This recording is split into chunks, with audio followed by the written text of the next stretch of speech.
우리 옆에 있는 분들과 인사합시다. 사랑합니다. 축복합니다. 좀 감동이 가게끔 하시기 바랍니다. 일상적인 모습을 하지 마시고. 오늘 이 말씀 중심에서 보여주는 신앙이란 제목으로 하나님 말씀 증거하기를 원합니다. 고린도전서 4장 20절에 보니까 사도 바울은 고린도 교회 성도들을 향해서 하나님의 나라는 말에 있지 않고 능력에 있다고 그렇게 말했습니다. 무슨 말입니까? 믿음은 말하는 것이 아니라 행동으로 보여주는 것이라는 사실입니다. 믿음은 말로 배우는 것이 아니라, 믿음은 글로 배우는 것이 아니라 십자가의 사랑을 우리의 삶 속에 헌신적으로 드러내 보여줌으로써 드러난다는 사실입니다. 그러기에 신앙은 삶으로 보여주는 것이고 나의 가장 가까운 가정과 사람들에게 향기를 풍겨야 합니다. 저는 신앙의 척도가 어디 있는가 라고 저에게 물어본다면 저는 이렇게 말하고 싶습니다. 신앙의 척도는, 한 사람의 신앙의 척도는 가정에 있다. 식구들에게 먼저 인정을 받으시기 바랍니다. 아무리 내가 믿음이 좋다고 할지라도, 아무리 내가 믿음이 좋은 사람이야 라고 말해도 나의 가장 가까운 사람들에게 인정받지 못하는 신앙은 하나님께 영광이 될 수 없습니다. 예수 믿지 않는 남편과 예수 믿지 않는 아내, 예수 믿지 않는 자녀들에게 우리 아빠처럼, 우리 엄마처럼, 우리 아들처럼 믿어야 된다. 이 말이 나와야 됩니다. 제가 언제 식당에서 밥을 먹는데 옆에서 참이슬? 이게 음료수예요? 이 참이슬이라는 음료수를 이렇게 드시면서 막 이렇게 완전히 만취가 된 상태에서 저들끼리 이야기하는 걸 제가 옆에서 듣는데 한 분이 그래요. 혀가 막 꼬이죠. 아침부터 혀꼰 소리 할 수 없기 때문에 그냥 이야기하면, 야, 예수 믿으면 우리 마누라처럼 믿어야 돼.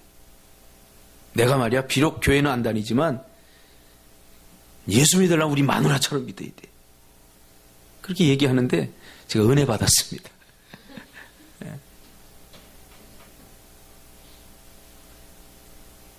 내가 가정에서 내 가장 가까운 사람들에게 믿음을 보여주고 세상과 타협하지 않으려고 믿음으로 살아가는 모습을 보여주면 언젠가 내 주변 사람부터 변화되게 되어 있습니다. 왜냐하면 자신의 신앙을 드러내야 될 첫 번째 장소는 바로 가정입니다. 우리 자녀들도 기억하시기 바랍니다. 부모님들에게 잘하세요. 부모님들이 뭐 해라 그러면 막 뎃뎃거리고 막 소리 지르고 교회 와서 목사님이 하면 순학년처럼 예 목사님 그렇게 가식적으로 하지 말고 있는 모습 그대로 부모님들에게 잘하고 또 우리 부모님들도 마찬가지입니다. 그러므로 그런 말이 있습니다. 그 사람의 말을 듣지 말고 그 사람의 행동을 보라. 오늘 본문에는 신앙생활은 이렇게 하는 것이다, 저렇게 하는 것이다, 그렇게 말로 우리에게 가르쳐준 사람이 아니라 직접 삶으로 보여준 사람들이 소개되고 있습니다. 여러분들도 말하는 사람이 아니라 보여주는 사람이 되시기를 바랍니다. 입이 있다면 누구나 말할 수 있습니다. 배우면 누구나 말할 수 있습니다. 그러나 신앙은 말이 아닌 행동으로 보여줘야 됩니다. 오늘 본문에 그 중에 세 사람을 소개하려고 합니다. 첫 번째 사람은 노아입니다. 노아가 보여준 신앙이 뭡니까? 믿음이란 하나님의 약속을 끝까지 신뢰하는 것이다 라는 사실을 보여주었습니다. 믿음이란 뭐라고요?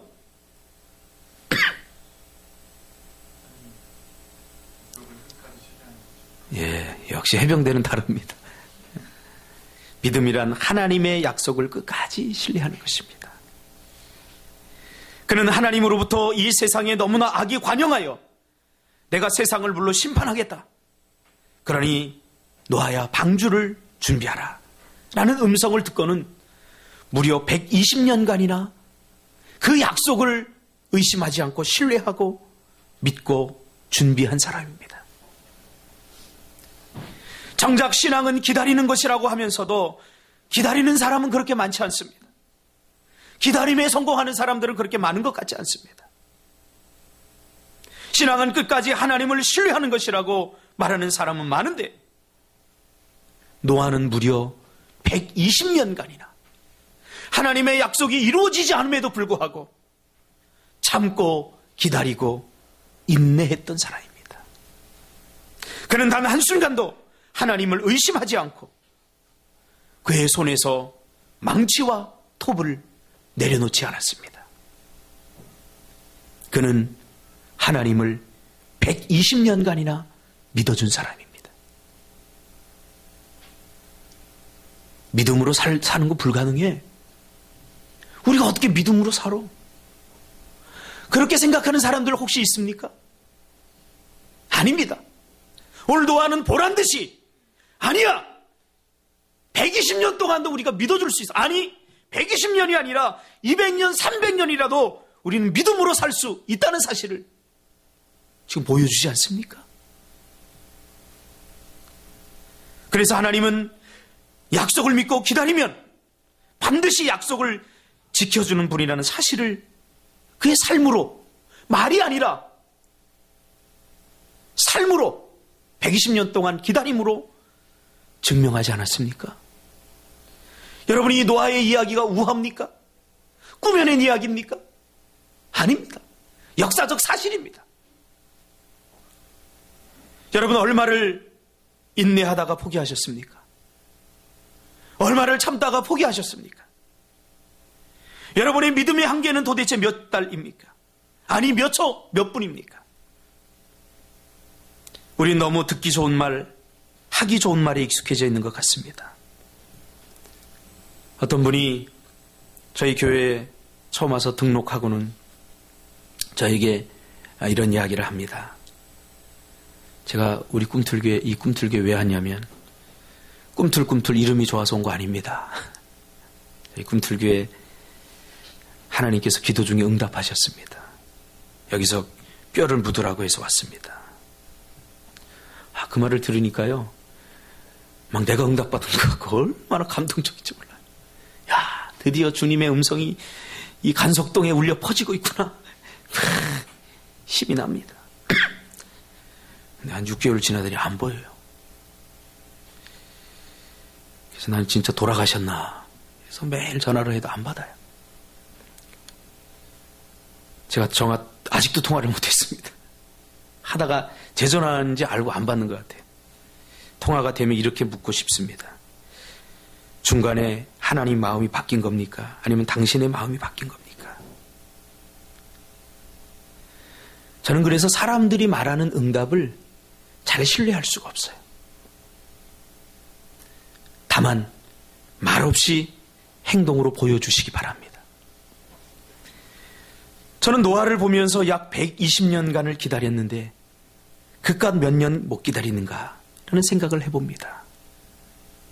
이것이 보여주는 신앙의 힘입니다. 신앙은 말로 배우는 것이 아니라 행동으로, 삶으로 배우는 것입니다. 우리 교회도 저를 향해서 말없이 가르쳐주는 분들이 많이 있습니다. 제가 사무실에 이렇게 했는데 삐그덕 문소리가 나더니 누가 왔나 그랬어요. 제가 이제 좀 바쁜 일이 있어서 마무리하려고 마무리를 다 하고 교회 보니까 누군가에게 청소를 쫙 해놓고 갔어요. 제가 이 감동이 와요. 야, 아무도 안 하는데 어떤 분이 오셔서 이거 했구나. 제가 나도 가만히 있을 수 없어서 내 방을 깨끗이 청소했어요. 내 방도 교회잖아요. 그리고 빗자루를 들고 나와서 쓸었어요. 걸레를 빨아서 닦았어요. 저도. 그분이 저에게 청소하라고 말한 적 단 한 번도 없습니다. 그러나 그 청소하는 모습을 보니까 내 마음에 감동이 오더라고요. 또 어떤 분은 아무도 없는 교회에 빼곡히 비밀번호를 누르고 와서 아무도 없는 시간에, 아무도 안 오는 시간에 여기 와서 말없이 기도하고 돌아가는 거 제가 많이 봤습니다. 그래서 저는 배웁니다. 야, 목사가 이거 배워야지. 저런 분들도 저렇게 하는데. 그러니까 가끔씩 한번 와보시기 바랍니다. 응? 누군가 저는 말을 안 해요. 그러니까 와보면 알아요. 여러분이 상상할 수 없던 사람들이 와서 눈물을 뿌리며 기도하고 돌아갑니다. 저는 그분들에게 배웁니다. 단 한 번도 그분들은 저에게 기도하라고 말한 적이 없습니다. 단 한 번도 나에게 청사하라고 말한 적이 없습니다. 그분들의 보여지는 신앙, 말이 아닌 행동으로 보여지는 신앙을 통해서 저는 감동을 받게 되는 것입니다. 저는 하나님도 똑같다고 생각합니다. 두 번째 사람은 아브라함입니다. 아브라함이 보여준 신앙은 무엇입니까? 하나님의 믿음은 하나님의 말씀에 전부 순종해야 하는 것이다 라는 것을 보여준 사람입니다. 제가 한 번은 성경 공부를 하면서 그렇게 물은 적이 있습니다. 여러분은 순종하는 사람들입니까? 그렇게 질문했습니다. 제가 한번 또 묻겠습니다. 우리 해병대가 시원시원하니까 다른 사람들은 망설이더라고요. 우리 우승이는 순종하는 사람입니까? 해병대도 망설일 때가 있네. 이 귀신 잡는 해병이 왜 그래? 예, 모든 사람들이 이랬습니다. 분위기가. 누가 한 사람, 예, 저는 순종하는 사람입니다. 이렇게 말하지는 못했어요. 조금 있다가 한두 사람씩 이야기합니다. 아유, 내가 순종한다고 말할 수는 없지만 그렇다고 순종 안 한다고 말할 수도 없어요. 대충 이렇게 대답을 합니다. 전부는 아니지만 제가 어느 정도 순종하며 살아갑니다. 이런 말이죠. 저는 그 어느 정도란 말이 참 애매합니다. 왜냐하면 믿음은 어느 정도가 아니기 때문에 그래요. 몇 퍼센트 믿어야 믿는다고 말할 수 있습니까? 믿음은 퍼센트가 아니잖아요. 내가 준석이를 80% 믿어. 그건 믿지 못하는 부분이 있다는 거잖아요. 그럼 믿는다는 겁니까? 못 믿는다는 겁니까? 믿지 못한다는 거죠. 사람들은 기분과 감정에 따라서 흔들립니다. 그래서 20%가 전부가 될 수 있어요.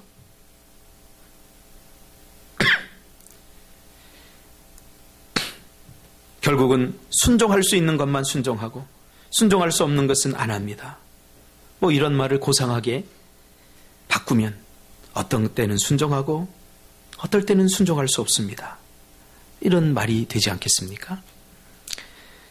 그러나 아브라함은 하나님의 말씀에 전적으로 순종했던 사람입니다. 어제 잠이 오지 않아서 제가 이영규 선교사님의 더 내려놓음의 책을 읽고 또 시간이 남아서 내려놓음의 책도 읽고 또 시간이 남아서 이영규 선교사님의 설교도 들었습니다. 설교를 듣고 제가 실망했습니다. 설교를 너무 못하시더라고요. 설교를 못하는 게 아니라 30분 할 설교를 59분 하더라고요. 말이 따다 떠듬하고 제가 지루해서 누워서 다가 또 화면 보고 듣고. 근데 제가 은혜를 받았을 것 같아요? 못 받았을 것 같아요? 은혜를 많이 받았습니다. 설교의 기술은 화려하지 않고 그의 말은 정말로 차마 들을 수 없을 만큼 답답한데 어눌한데 그 설교를 듣고 나서 제가 한 3시 반쯤에 제 방에서 팡팡 울었습니다. 그분의 설교를 보면 이런 내용이 나옵니다. 한 번은 코스타에서 설교하고 내려오는데 많은 젊은들이 와서 묻더랍니다. 그 설교의 주제는 하나님의 음성을 듣는 법이라는 주제로 설교를 했답니다. 그 많은 청년들이 와서 선교사님, 하나님의 음성을 어떻게 들을 수 있습니까? 어떻게 해야 하나님의 음성을 들을 수 있습니까? 라고 묻더라는 거예요.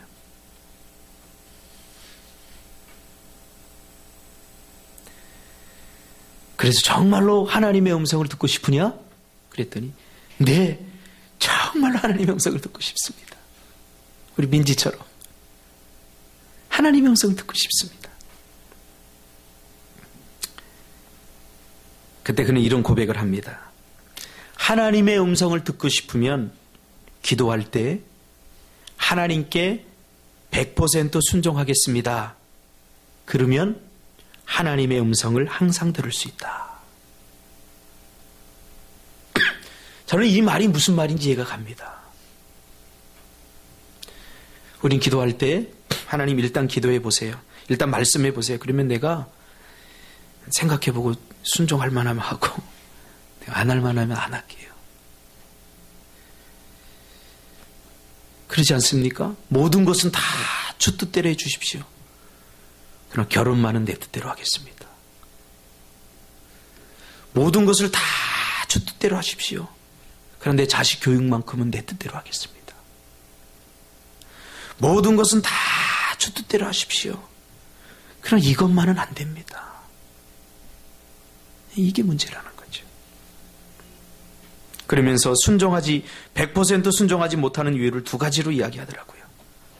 첫째로는 하나님을 신뢰하지 못해서.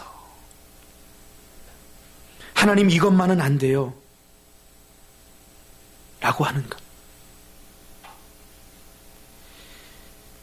그래서 하나님이 그걸 요구할까봐 늘 불편한 마음을 갖게 되는 거죠.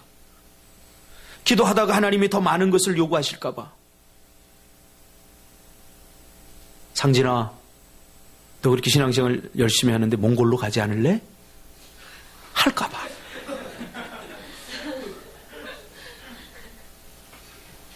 준서가, 너 그렇게 찬양 열심히 잘하고 참 은혜스러운데 너 총신대 신대원 가지 않을래?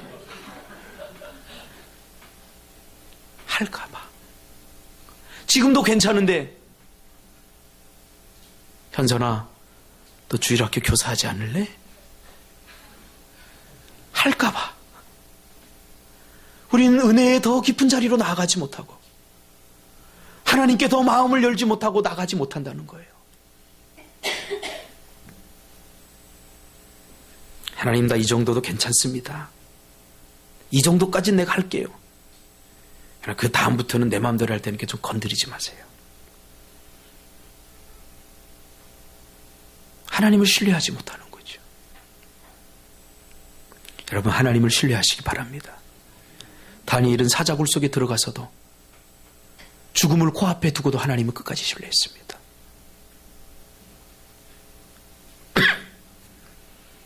두 번째로는 실패한 경험 때문에 더 이상 하나님을 믿을 수 없어. 기도해도 안 돼. 내가 그렇게 열심히 기도했는데 하나님 응답 안 해주셨어. 더 이상 어떻게 우리가 하나님만을 믿고 살 수 있겠어? 사람이 실패하면요, 두려운 마음을 갖게 됩니다. 이스라엘 백성들이 왜 바벨탑을 쌓았죠? 탑 쌓는 기술을 자랑하기 위해서 한 거 아니에요. 하나님께서 물로 다시는 심판하지 않겠다 하는 언약을 주셨는데 이스라엘 백성들은 비가 내리고 쿵쾅거릴 때마다 하나님이 또 물로 심판하는 거 아니야? 우리 애담이가 TV를 보다 그래요. 저 인도네시아인가 어디서 홍수가 났잖아요. 얼마 전에 TV를 보다가 그런 말을 해요.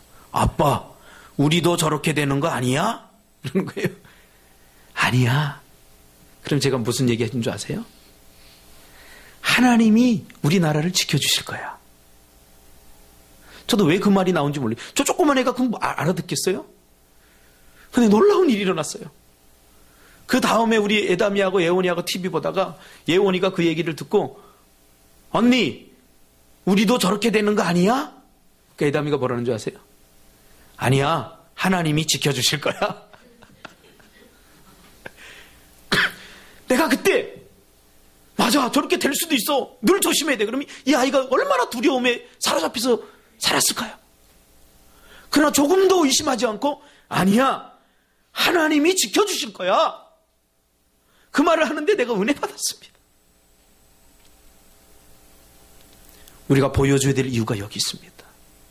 왜 하나님은 이 사람들 3000년 전에 있었던 이야기를 오늘날 우리에게 기록해서 이야기를 지금 꺼내서 우리에게 들려주는 걸까요?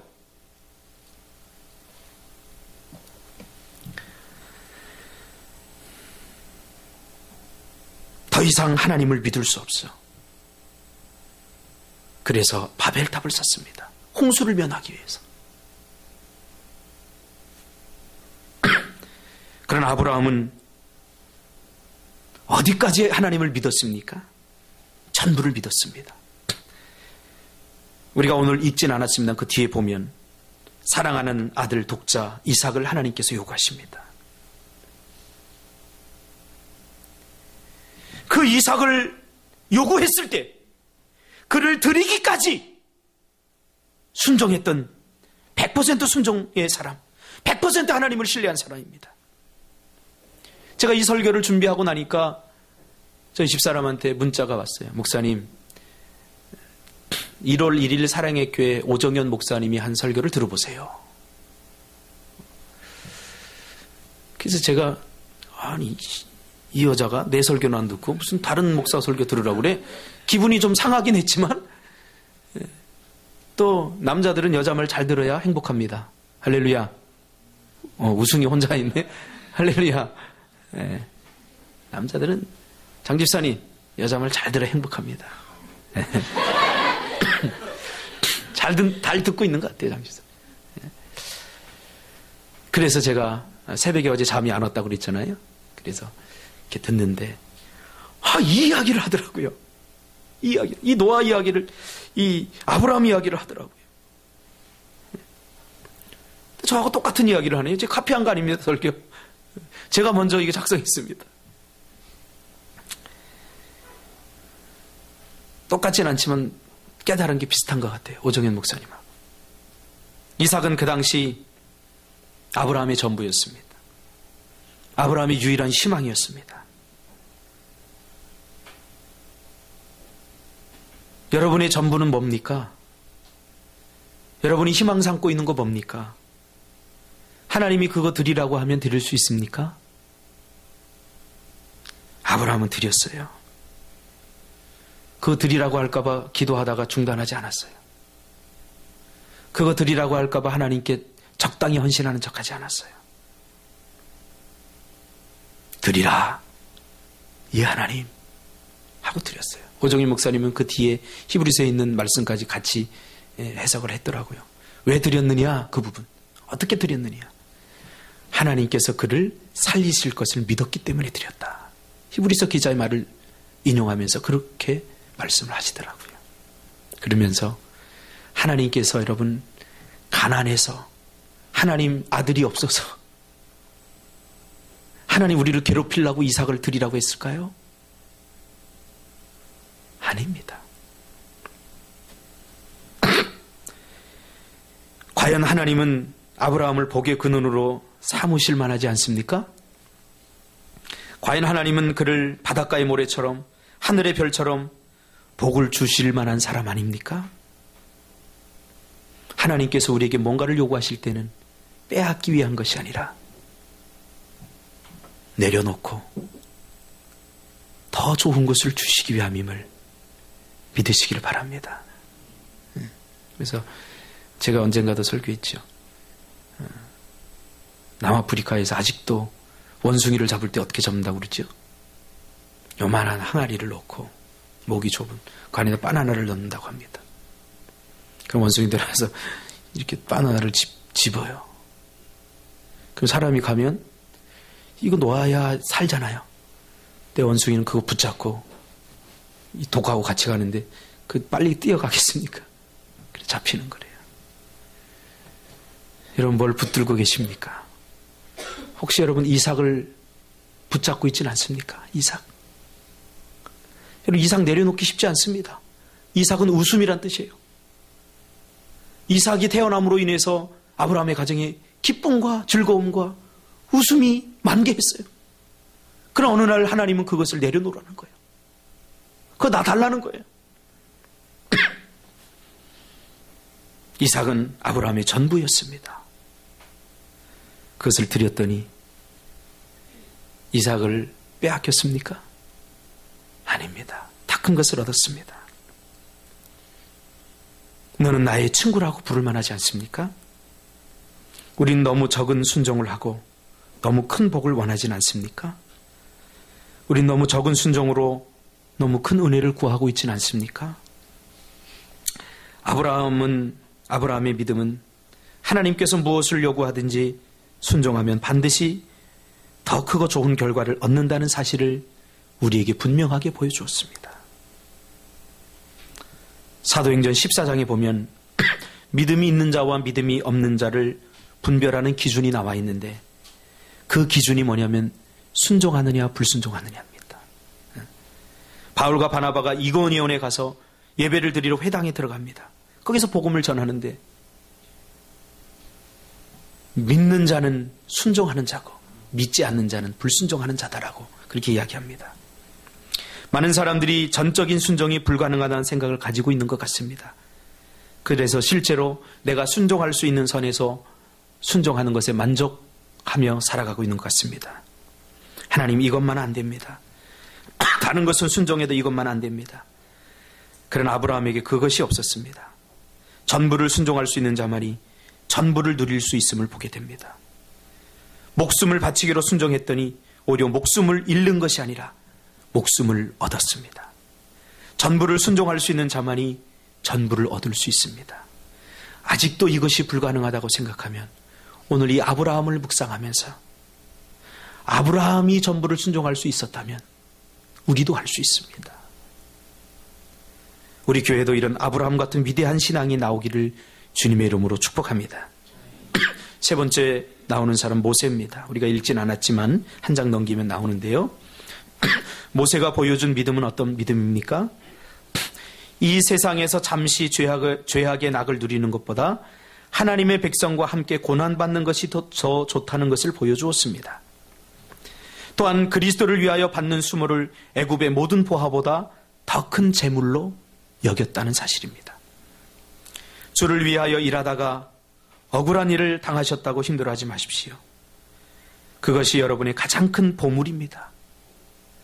하나님 나라에서 가치 있는 보화는 이 세상에 있는 재물이 아니라 바로 예수를 위하여 일하다가 받는 수모, 그것이 가장 큰 보화입니다.